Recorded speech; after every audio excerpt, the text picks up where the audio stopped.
it back and forth. More from Teofimo's side. You approached your father. You told him something. What is it that you told him? Because I know he was trying to like get some antics towards you, and it didn't get to you. No, I just told him about himself. He know what I said, but he got to stop being a clown, you know? Like, everybody not with the clown antics and things like that just because he want to sell a fight. It's cool to sell a fight, but I'm not fighting. Leave me alone. I'm retired. You give yourself time to reflect and appreciate how well you've done so far in your career? No, not at all. I hate myself for it, but it's part of it. It's just part of the life. Or appreciate it as well. I don't appreciate it. That's why. Right, yeah. I don't. I think that I get butchered, and I think God punishes me a lot for it. So I'm just a punching bag to that. So one day I'll get, maybe one day, but not yet. We appreciate you, though, bro.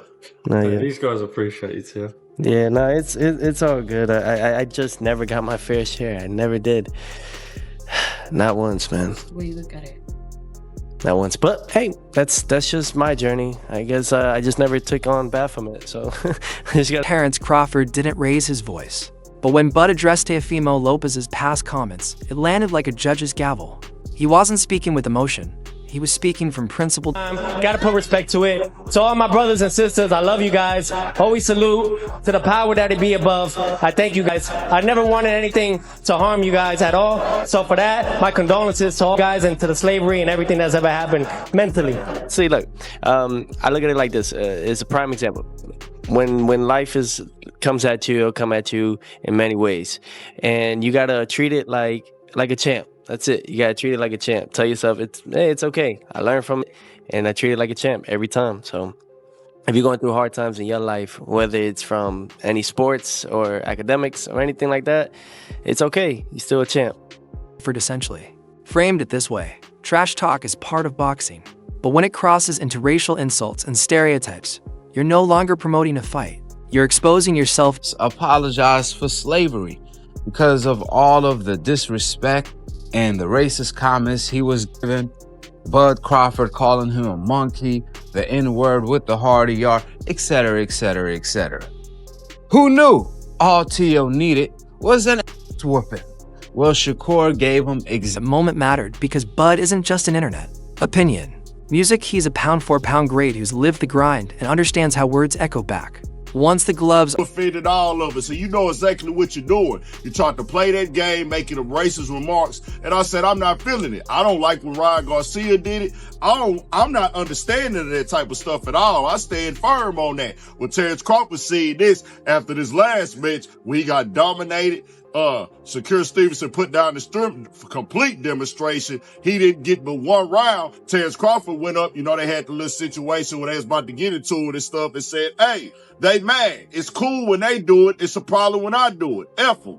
F T.O., F his daddy, F his sister, and anyone else that has them. And Teofimo's history of taking shots at black fighters, music questioning why networks signed them, and mocking their success didn't just fade away.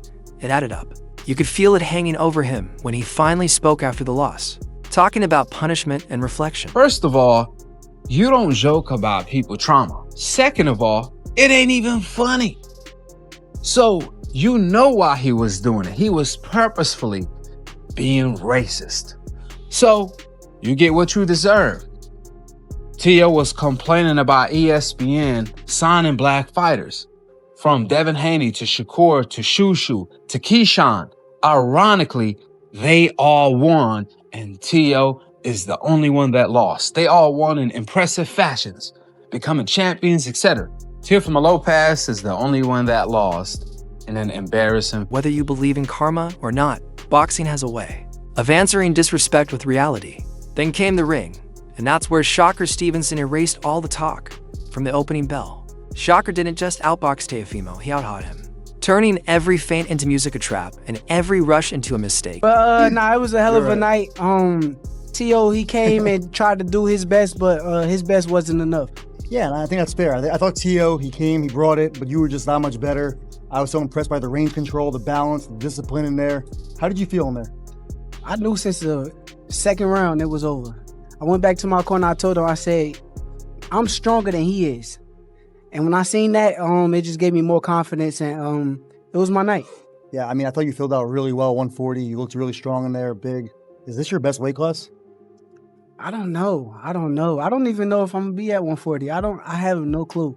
I'm gonna go back to the drawing board and sit down and scan myself. I'm gonna watch the fight, see how I like it, and we'll see. Teofimo looked confused and frustrated, like he was always one step behind a fighter who had already solved the puzzle.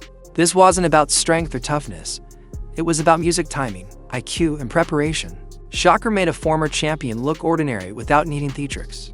And that's the coldest form of dominance. Saw how hard you trained in there. It showed in the ring, the discipline, the shape you were in. You had great cardio. Looked like you could have gone, 18 rounds. I could have. That was easy. I actually was picking it up as it go, but T.O., he fought to not get stopped, so respect to him. Wait, so respect for fighting to not get stopped? I mean, he could have got stopped in there. It was almost over at a couple of times. Isn't that more respect, maybe, if you... I mean, he's a tough fighter. Yeah. He got power, too. Speed, too. So that cut you opened up, that was what, precision? That was me just being the best. Hey, Mike, we about to... When people connect the dots afterward, Crawford calling out the disrespect, Teofimo questioning his own path, and Shakur delivering a masterclass. It feels less like coincidence and more like boxing doing what it always does. Talk all you want.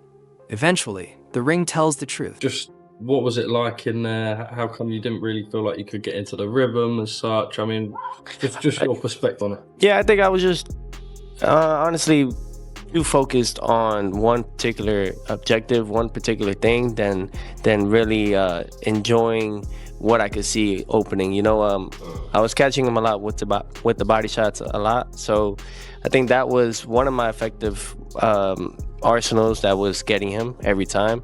But I think just more combinations, especially finish with left hooks and stuff. I did poorly on not listening to my team. That's on me. And right after watching Shakur turn that fight into a live lesson in timing, control, and separation, Teofimo Lopez Sr. steps up sounding like a man trying to explain a music storm after it already passed. What's striking is how he opens by saying everything was fine, then immediately explains why nothing was fine. He keeps going back to sparring, music to what they trained, to what was supposed to happen. And that's the first crack. Because when Senior says, he didn't do what I told him, what he's really saying is the plan didn't survive contact with Shakur's mind. The sparring sessions were like what motivated me to this fight. That I was 100% sure who was gonna win. For some reason, the game plan, my son didn't do what I told him. You can hear the frustration when he talks about rhythm and stopping Shakur from doing what Shakur does best, because that's the nightmare matchup in one sentence. Senior suggests that media narratives, social chatter, and future fight talk got into Teofimo's head. And that's not crazy. But it also quietly admits something bigger. This wasn't a physical loss. It was a mental one. When he says Teofimo's power wasn't there, I don't hear tired muscles. How you gonna fight, a fight when everybody wants you to lose? You understand what I'm saying? And I don't know what happened. It just looked like all his powers were not there. Like everything was like that we planned, everything that he did in sparring, everything that we planned to do was not. And when he insists Teofimo wasn't beat up music and went 12 rounds, that's a father protecting his son's pride, not a coach breaking down the chessboard. What really stands out is when he admits Teofimo is easy to disrupt mentally. Because Shakur didn't need to hurt him early, he just needed to confuse him. Senior keeps saying everyone wanted his son to lose, but in boxing, pressure doesn't come from outside noise. It comes from the fighter across from you taking away your options. Even the 8th round moment he mentions, where Shakur was supposedly hurt, feels like a stretch, because Shakur reset immediately and took control. Again. All the greats have lost, and they have come back, and they have done great. So, we're here, and we're gonna stay. He's still 28 years old. He's still not in his prime, and we're coming back stronger than ever. Next time, I think he's ready to go to 146.